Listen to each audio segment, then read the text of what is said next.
Karong panahon na nagpuyo ta og usa ka lisod kaayo sa usa ka lisod nga kahimtang sa panahon. Mga magsusulat, mga komentarista, musulti niini. Apil sa mga rason nga nung moingon sila nga nagpuyo ta karon sa naata karon sa lisod nga panahon. Siguro una sa tanan tungod kay naglisod man gyud ta economically. Naglisod ta materially. Daghan kayong mga tao nga mga pobre ug mga kabos. We are living in a difficult time tungod kay naata karon taliwala sa hulga sa COVID-19 nga duha na katuig tang nagsigi og hapit na duha ka tuig nga nakigbugno ang kalibutan niini. Lisod nga kahimtang. Apan labaw sa tanan, we are living in a difficult time tungod kay naata karon nagpuyo sa kalibutan nga makaingon ta usahay very confusing. Very confusing, mag-confuse ta, maglibog ta, kung asa mangyud, kung kinsa mangyud ang nagsulti sa tinuod, o kinsa man ang nagsulti sa bakak. Maglibog ta, kinsa mangyud atong saligan, o kinsa mangyud ang dili na tuangayng saligan. Hapit ng eleksyon, naglibog ta, kinsa mangyud ang atong pilion, o kinsa mangyud ang dili angayng pilion. Sa kadaghan nga mga fake news nga atong mabasahan sa social media, sa kadaghang mga bakak nga atong masunod ug mabati, makaingon ta unsa naman lagi tinuod, kinsa may nagsulti sa tinuod, kinsa may angay kasaligan, ug kinsa may angay na kung likayan.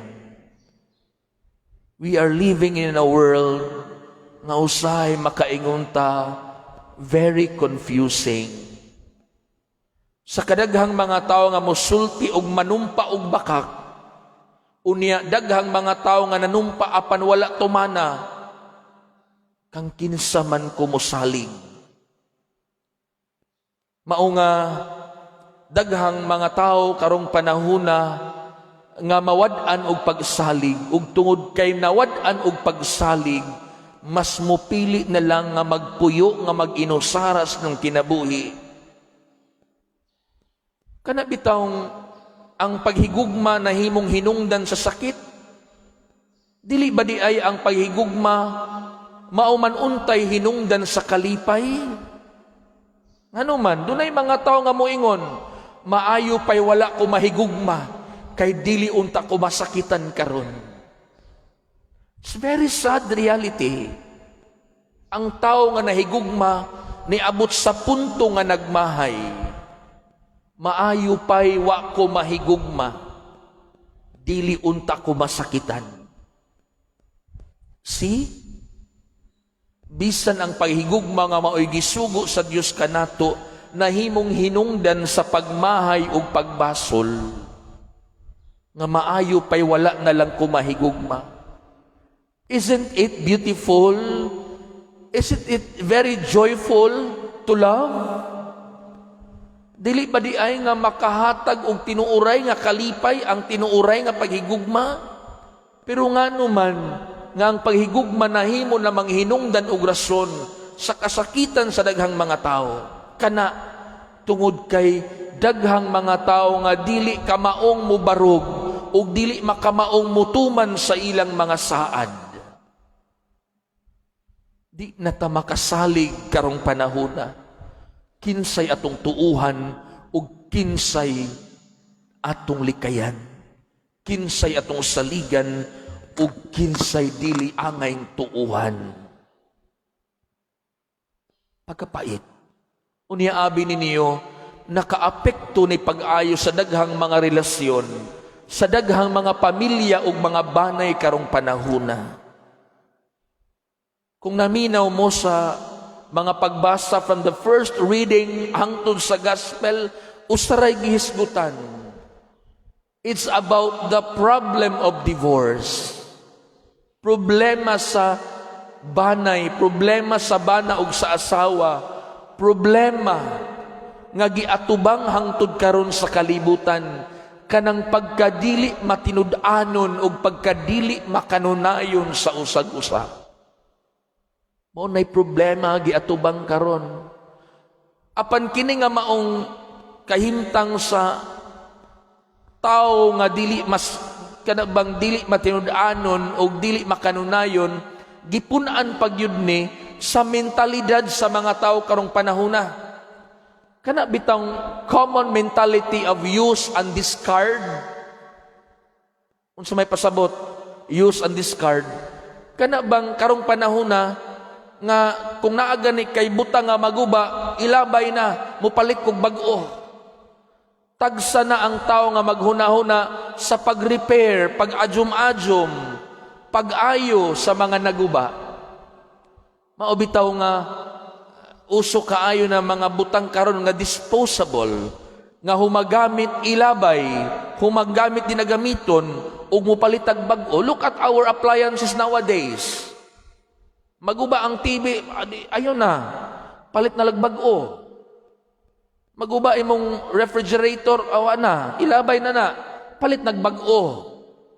Dili ba pareha sa unang panahon, nga ajum-ajumon una, kayron dili ta makagasto, pwede pa man ang payong kaniadto na may magsuroy-suroy kay mga juhay og payong karon, di na ka makakita, o tagsa na kayo ka makakita, ug nay magsuroy-suroy ka mag-adyo og payong.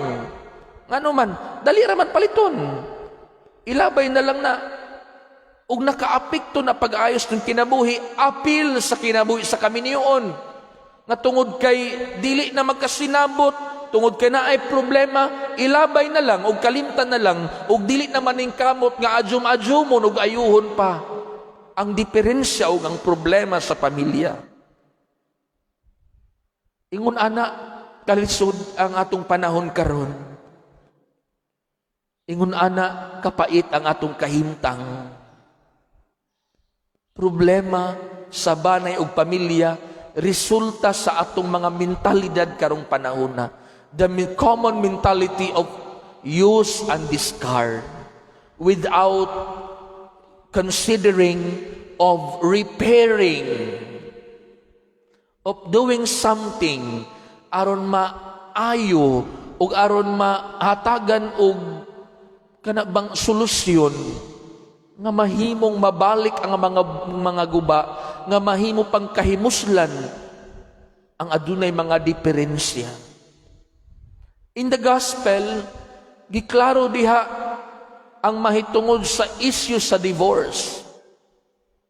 Nga sa matud pa sa sinugdan ug sa original gyud nga katuyuan sa Ginoo, gibuhat ang lalaki ug babae ug maghiusa sila.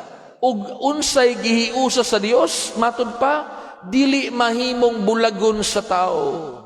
The issue in the first reading and the gospel is all about the permanence of marriage and the indissolubility of marriage. Kana bang permanente ang kaminiyon na dili na mahimong yung bulagon? Indissolubility nga dili mahimong imong i-dissolve. Dili mahimong imong putlon. Sa kalibutan karon, I think pipila na lang kanasod ang wala mag-legalize og divorce. Ang Pilipinas, ako nahibawan, ang Ireland, mga Katoliko nga mga nasod. Tungod kay gihatagan og bili sa simbahan ang mga pulong sa Dios ug ang iya mismong original nga katuyuan sa bana ug sa asawa. The permanence of marriage, the indissolubility of married life. Kay sayod ta, unsa kadako ang epekto ug kadaot na gihatag sa divorce sa kinabuhi sa pamilya. Labi na gayod sa kinabuhi sa mga anak. According to the survey, daghang mga anak sa produkto, mga natural nga product sa usa ka kaminiyoon nga naguba, nakaapekto silang kinabuhi, nga nagka-problema silang psychosocial and psychosexual life. Tungod kay produkto sila sa usa ka broken family, sa usa ka naguba nga banay. Uway tao nga nangandoy nga makaangkon nga maguba atong pamilya ug banay. Kitang tanan nagdamgo nga magkahiusa ta hangtod sa atong kamatayon, nga magmalipayon ta isig usa ka banay hangtod sa katapusang pitik sa atong kasing-kasing. But this is the problem of the world nowadays. O ni problema sa mga pamilya ug sa kalibutan karon. Atong timan-an ang original nga plano sa Ginoo. Doon naman ko'y mangutana, ako ding isulti as a sort of catechism. Father, di ba day parihas ng divorce o annulment sa simbahan? Na may divorce, Father, unya naman lagi annulment sa simbahan. Kana bang declaration of nullity of marriage? Di ba di na divorce? Dili. Kaya ang divorce, nagpakasal sila, balido ang ilang pagminyo, o gikalit og putol. Maunay divorce, which is against the will of God. Pero ang nullity of marriage, tinuod, dihay higayon nga, gikasal sila na, kita mo nga, atubangan sa pari, gikasal sila, pero, tungod sa mga babag sa kaminyoon, nahimong invalid ang kasal. Nasa ato pa, in the first place, and from the beginning, there was no marriage at all. Kada bang wagyoy kasal nga nahitabo, tinuod murag diha sila, kaya nakakaon ka pagkasal nila, nakapakals ka, naka-attend ka diha kay picture, pero tungod kay dihay mga babag, dihay mga kanabang sa Twitter mananiya kanabang dunabay mga rason nga wala mahimong balido ang kasal, then gideclare sa simbahan that ang inyong kaminyoon is null and void, nga from the beginning there was no marriage at all. Pananglitan, ang usa ka requirement nga valid ang kasal, kanang ang matag usa free to contract marriage. Kana bang gawas nun sila, wa sila mapugos. Pero makit-an gani o ma-prove gani nga sa sinugdanan sa pagsugod sa kasal, ang usa na pugos o walay agawasan. Like for example, shotgun marriage. Sa may shotgun marriage, kana bang og di ka magpakasal, patyon di ka, pusilon di ka. O di ka magpakasal ako. Di man nagawas nun ang usa nga ka-party nga mo contract sa kaminyoon. Sa ato pa, invalid na ang kaminyoon, dili na balido ang kaminyoon. That from the beginning, there was no marriage at all. That's the difference. Mao nay kalahian sa divorce ug sa declaration of nullity of marriage. Manong gididaan man mi nga mag-divorce, Father, ikaw kunoy puyo og kinabuhi, Pader, nga imong bana adis-adis, ug kulatado ka sa imong bana, ug irresponsable nga bana. Dali lagi ka mosulti, anak Pader, kay di man ikaw ang natungdan. Yes, tinuod. Pero in many cases, na may gitawag nato og separation. Pananglitan, kung naa ka nang gitawag og irreconcilable, kanang dili ma-reconcile, isod man ilito ko, kanang dili ma-reconcile nga mga diferensya sa banag asawa, kanang inigtanaw nga mura gyud og imposible na gyud kaayo, o gubot na gyud kaayo nga mag-ipon pa sila, then ang simbahan ni tugot man og separation, kanang magbuwag og puyo ang banaw asawa, pero wala na maghata og katungod sa banaw sa asawa nga makigminyo silang lain. Ano man? Because of the permanence and indissolubility of marriage. Wala maghata og katungod. Mao nga samtang naglagyo sila ug samtang nagbuwag sila Pinoy-anan, paningkamutan nga mahimo pa ug kanabang masolusyonan pa ug makakita pa og solusyon sa problema sa pamilya, nga basun ra nga mabalik pa. Ingon niini ang problema sa pamilya karong panahona. No one is dreaming to to have a broken family. We are all dreaming of a happy family.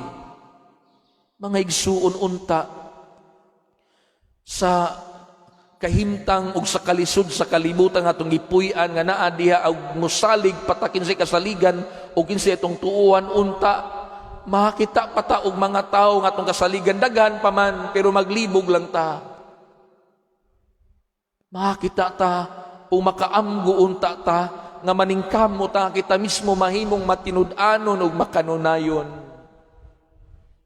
Aron dili na mapun-an ang kalibog ug ang confuse, ang paha-confuse sa daghang mga tao. Ug labaw sa tanan, ato untang hinay-hinayan pagwala ka ng atong common mentality of use and discard. Na samtang naapay paglaom. Ayaw na ilabay ug ayaw na gubaw, ayaw na ihiklin, paningkamuti nga magamit pa, ma-repair pa ang tanan. Tungod kay kinahanglan ta magmatinud-anon, tungod kay ang Dios matinud-anon kanato. He made a promise with us. I will be with you until the end of time. Muuban ko ninyo angtod sa kaangturan o kini nga maong saad sa Ginoo nga kita mahimong iyang katawhan ug siya mahimong atong Dios. Paningkamutan nato nga atong mabaslan nga magmatinud-anon usab ta kaniya ug magmatinud-anon ta sa atong isig kaingon. Pagkanindot sa salmo nga gikanta kaganina, bendisyonan unta kita sa Dios sa tanang adlaw sa atong kinabuhi. Ato nabungat na sa salmista nga numan tungod kay misalig ta sa saad sa Dios sa iyang pagkamakanunayon ug sa iyang pagkamatinud-anon nato. Sa tanang adlaw sa kinabuhi, iya kitang bendisyonan. Hinaot, matag usa ka nato o kitang tanan, bendisyonan sa Dios na makapaningkamot ta sa pagkamakanunayon o pagpaningkamot sa pag-repair sa tanang mga nangaguba sa atong kinabuhi, labi na gyud sa atong relasyon sa Dios o relasyon sa atong isig kaingon. Amen.